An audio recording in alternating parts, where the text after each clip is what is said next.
that leads to her death because she annoys Kat. I don't even know if she would have been killed. If she was nice to Kat and Kat was still possessed, I don't know what Kat would have done.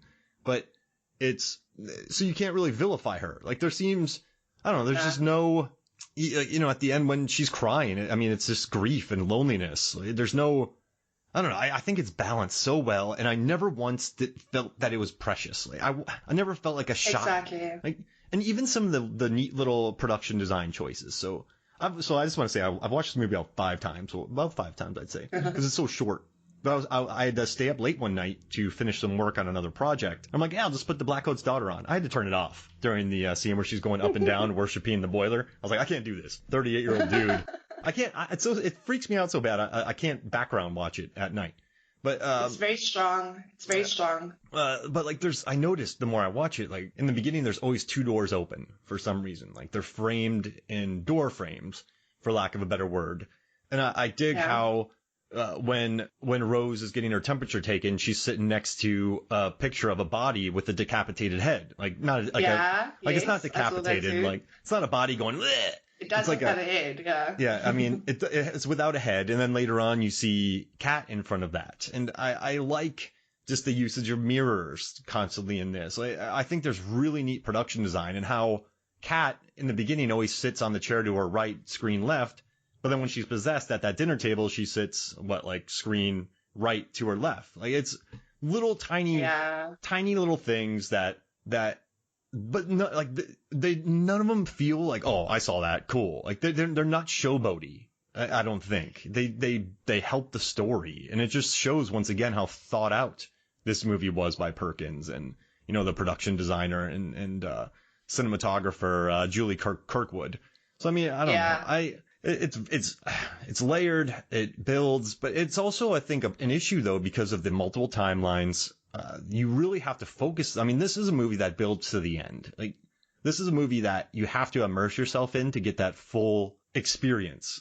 And who knows how much people are willing to do that. Cause you can I just watched all the Friday the 13th movies.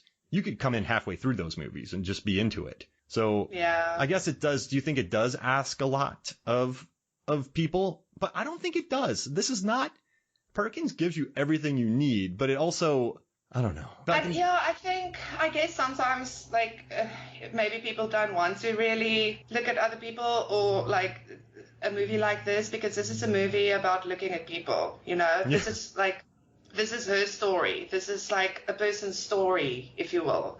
So I guess, but I don't know. See, for me, it's easy. So I'm probably biased when I that's my thing. I need, you need to suck me in anyways. Otherwise, I'm probably not gonna know what's happening by midway. But like, coming back to what you said, like, just the subtlety of his work, I love that too. I don't like it when movies slap me with obvious, like, things, like, and he really did the juxtaposition of stuff so well. Like you say, with Rose going, because I mean, listen, when you've got chicks and Satan on screen, it's also very much about the feminine identity and how we find our power and, like, our liberation, if you will. That was kind of like Rose's whole deal anyway. She thought she was pregnant and now stuck with the baby because her dumbass boyfriend doesn't want anything to do with it, and actually realizing how powerless she is. But then she plays the powerful character with her relationship towards Kat. Like, she's got more power than Kat because she's a senior.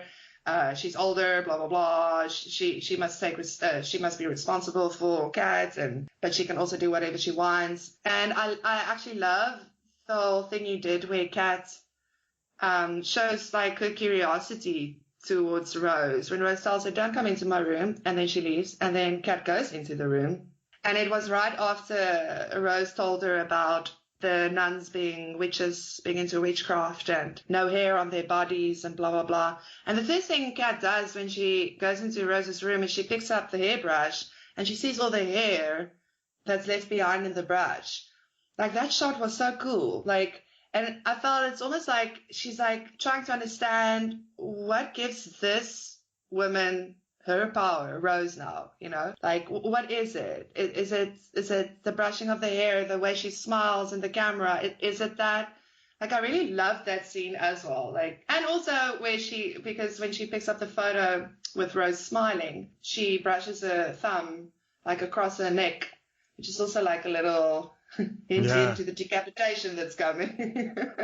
I love with that your shot. head. But yeah, it's like, and also, I mean, obviously from the beginning, it's all these rules and the conduct when all the girls are in the hall and the headmaster is going on with the conduct and how you should conduct yourself as ladies of the school. And like, obviously it's, also going against that, Kat's being like, well, I'm going to say no to this, that it's not really working well for me, is it now? There's so much in it. And then there's also the thing where, if you listen to all the dialogue, coming back to the fact that this movie is very much about loss and grief, so much of the dialogue is stuff that people usually tell people who's lost someone. Stuff like, it's going to be okay, everything's going to be okay, you'll be okay, sounds good, you'll be okay. Like there's these little dialogue pieces that they, especially in the beginning, they repeat a lot. And again, it's so subtle that you only really pick it up on rewatches. You're like, yeah, listen to what they're saying. No wonder she's like losing her shit, because no one is giving her space or helping her out with the situation. Like, they're giving her the wrong space, like they're leaving her alone. That's not what you're supposed to do. But you're also at the same time not supposed to tell someone, no, man, you're just overreacting. It's going to be okay. Calm down or whatever. I love it. There's a lot of layers, like you said, a lot of layers in this movie. It's never obvious. Oh, sorry. Yeah, no, sorry. Yeah, it's never obvious. It's so like just put together so well. Like, yeah, you're right. They did leave her in the dorm. I guess they thought that Rose would be there, but you can't trust kids. So they left 2 kids in this massive dorm. Like, they should have stayed in the house with them, I think, or stayed with them. It's, you make a great point. Yeah, because they just leave her in this state where this, I don't know, this like thing that looks like Totoro demon can get into her. What is that thing? Does it inhabit that place? Is it like, remember in session 9, right? Oh, yeah. Sorry. I asked you a question. I interrupt you. Classic. It's okay. Session 9. Yeah. Simon. That thing, Simon, I mean, it prays for the weak. And so I'm sure people have stayed in there, but for some reason it can't get to them because they're not weak. So it preys on the weak. So is this something that is there that goes after her? Like, cause during the flashbacks, we see it early on before it even gets to her. It's kind of hunting her. It knows almost. It's weird. Not weird. Yeah, but it's there. I think it's there because there are teenage girls there. Again, like it's this whole thing with, female liberation and like coming into your own, because it's very much like you can also argue a coming of age story as well, So it's definitely there and ready for whomever, but I think it could have been a different location and it might still have been there. I mean, I don't think it's confined. It's confined there because she's there. Does it sense the weakness? It's just there because of the kids. Like I like that. You know what's interesting? I know that thing is real. I don't think it's an allegory or a metaphor, but I guess you don't really need to know why it's there. You just know it's there, if that makes sense. Yeah, because that's also the other thing, like I said, with the juxtaposition and stuff, you said something about the characters. Yeah, that there's not one character that's this is the true evil character and this is the real good character.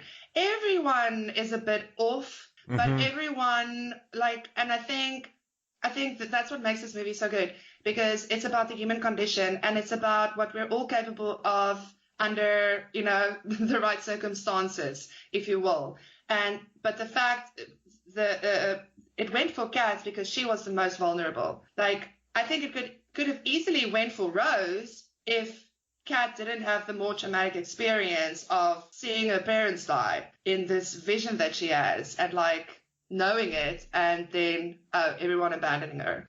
So I think in a way she had a bit of a more like vulnerable like situation, and that's why it latched onto her. Because I think when we are vulnerable, we are prone to lash out. We are prone to become irrational and not think clearly because nobody likes to feel vulnerable. Nobody likes to feel I'm losing control. Like that's the whole she wants power thing. It's more just control of the situation so that she doesn't feel so freaking lonely and like having to deal with the loss of her parents alone.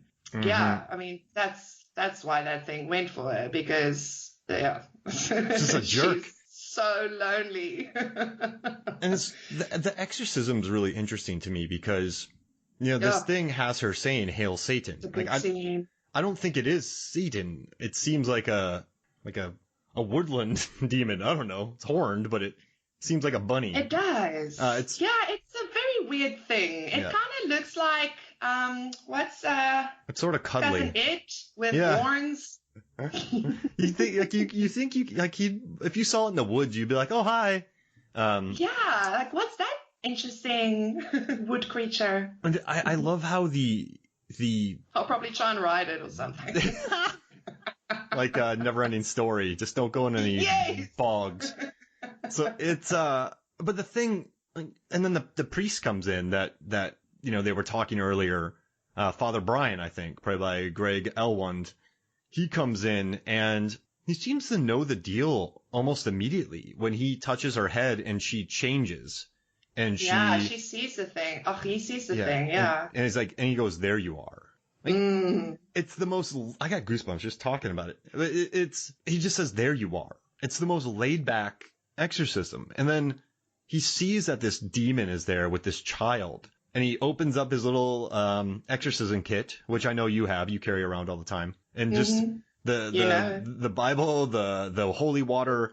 But it's really interesting, though, that he just has that. And then he does complete the exorcism. The girl does not die. The thing leaves her. And it's just done. It's very low key. And a lot of these exorcism movies, you feel like there's 18 wind machines in the room. And it's just people screaming and writhing and, people being turned into pretzels. Yeah. But this one's not, right? It's just... It's so much more emotional. Yeah. It's so much more emotional. I mean, because it's like... So he left, right? The headmaster, the father, the Blackcoat left her alone. This demon possessed her, became her new dad or whatever. Yeah. Father Brian Brown comes back.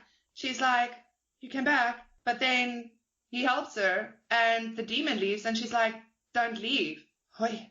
Yeah. I mean, it's such an emotional scene every time. Like, it's... Yeah, me like... And I think that's also the thing, because that's what I love about this movie is that at the end of the day, it's about there not being this one answer of how we should deal, of what comes next. You can say like, you can deal with the grief or the pain, you can liberate yourself, whatever the case, but then what then? There's no answer to, because there isn't. Like we can, and like the extremes with God and the devil, it doesn't always work like that. That doesn't always help people actually deal with grief, because if you're a lonely person, then some entity isn't going to help you. It's just not. Like, It's not good we're not creatures that were made to be alone. It's really not good for our mental states. And well, it's not good for a lot of things. Except for Tom Hanks. What? On Castaway. Sorry. Sorry. That was dumb. That was a really bad joke. I just did a Tom Hanks video, so I have him on my brain. I love how you managed to add Tom Hanks into a conversation about the Blackcoat's daughter. Jake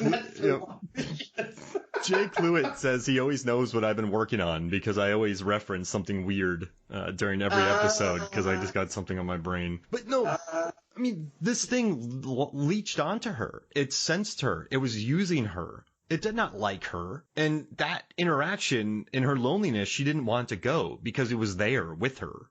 That's... I remember when I saw this for the first time, I went, whoa. I went, did she say don't go? Because, like, we talked about Dr. Sleep and how they went there with the kid from Iowa, the farm, the pitcher kid. Like, I love when horror movies can surprise me